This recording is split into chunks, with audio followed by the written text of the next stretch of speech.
Hey everyone, thanks for tuning in. Today I've got a brand new battery for my KLR 650, a new project that I'm going to be working on. It's a flooded lead acid battery, one of the least expensive I could find. They ship dry, but they do come with the acid. So today I'll be filling it up, and we'll do a measurement of voltage measurement once we fill it. We'll measure the charging current, and then we'll measure the voltage afterwards once it's fully charged. What else comes in the box here? We've got the acid, we've got the battery. It comes with two tubes. One is a fill tube. It comes with one tube. Well, one's a fill tube, and then I should have somewhere, one's a fill tube and one's a vent tube. So maybe I'll cut off a little bit of this and use it as a fill tube, or maybe I have some other clear hose around here. Maybe I'll just use that. So we have to get the acid into the battery.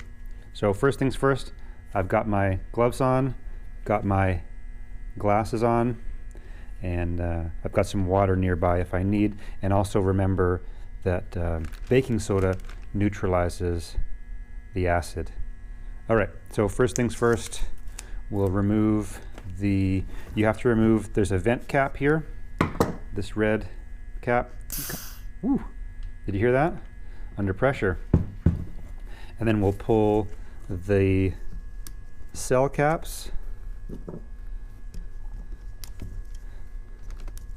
6 of them, roughly 2 volts each, for a total of 12.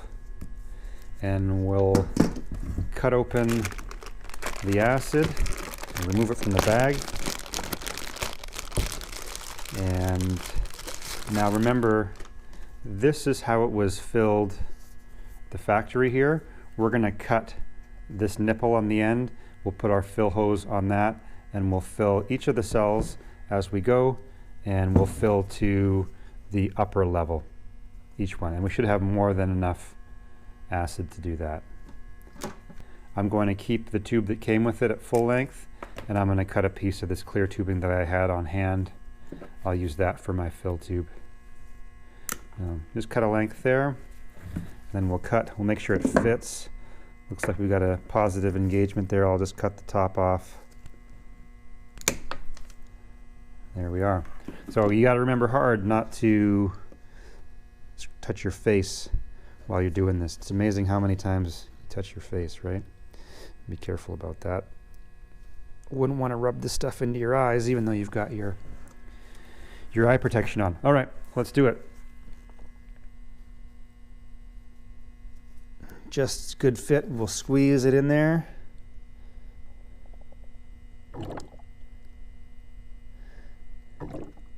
You'll get bored watching this whole thing. Perhaps I will fast forward this part.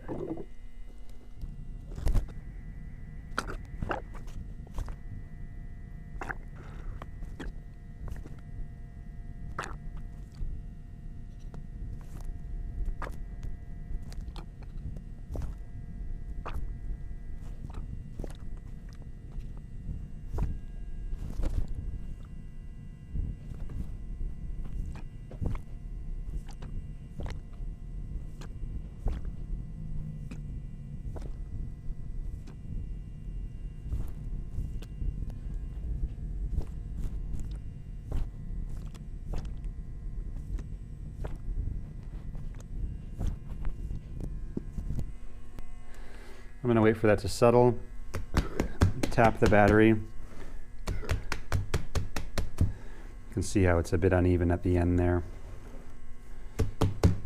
Tapping gently, not tipping or sloshing or anything like that.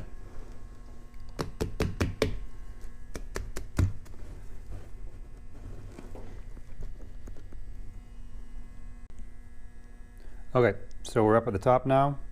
It seems to be a 14 amp battery, which means we charge at 1/10 of that, 1.4, 1.5. So we'll look for that. I've got a 2 amp charger. I'm curious, that's the maximum rate, so I'm wondering what the battery actually draws. So we'll measure that as well. The voltage right now, pre-charge, is Can you see that? 12.52, which according to my table here is roughly 75% charge. But you always want to charge a new battery to 100%. So I'll pop the caps on and put in the exhaust tube on it, and then we'll connect the charger and see what kind of current we get.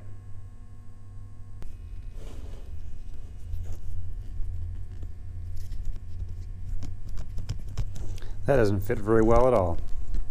That's disappointing. I'm not sure that I want to have that on the bike, where this tube is just going to, any slight pull, it'll pop right off.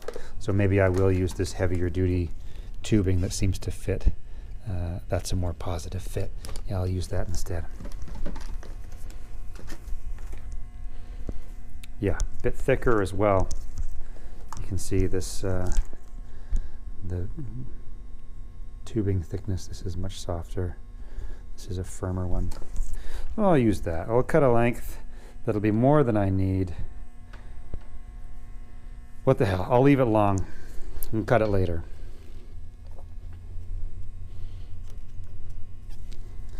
Okay, so we're still at that line. Nothing's dropped. I'll put my, I'll just get set up here and then we'll meet you back. Okay, so what I've done here is I've got the positive lead tied to the battery from the charger. The negative lead going to the battery is not directly from the charger.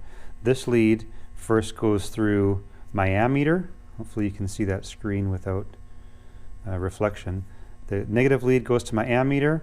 Then from the other side of my ammeter, I have a lead here, and this is what I'm going to connect to my charger. So the path for current is, if you're doing electron flow, is through this yellow lead into my ammeter into the battery, and then positive back to the charger.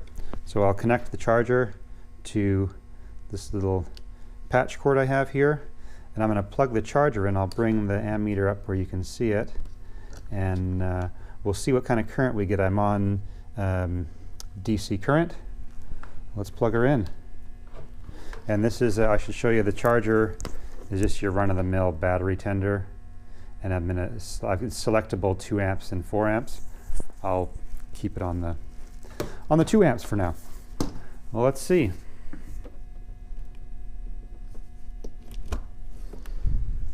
Okay, we're plugged in now. Oh, we're charging at 2.4. That's a bit higher current than I thought.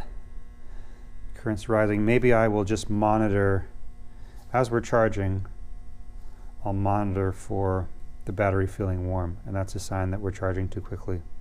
I don't have any other options here, so I'll have to charge at this current and just keep an eye on the battery as we charge.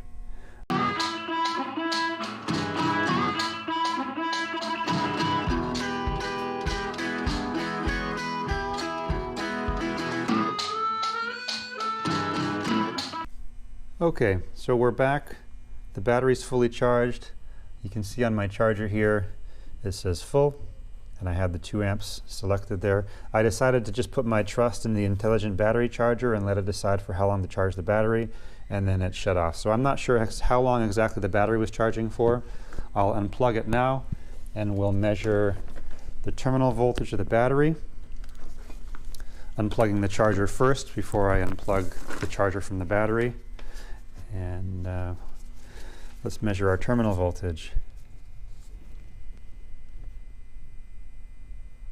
So 13.3, 12 times 2.2 is 13.2, and I imagine that'll settle over the next 12 to 24 hours. So I'd consider this battery to be fully charged now, ready to go on the bike. Thanks again for watching. Good luck with your project, and stay safe out there.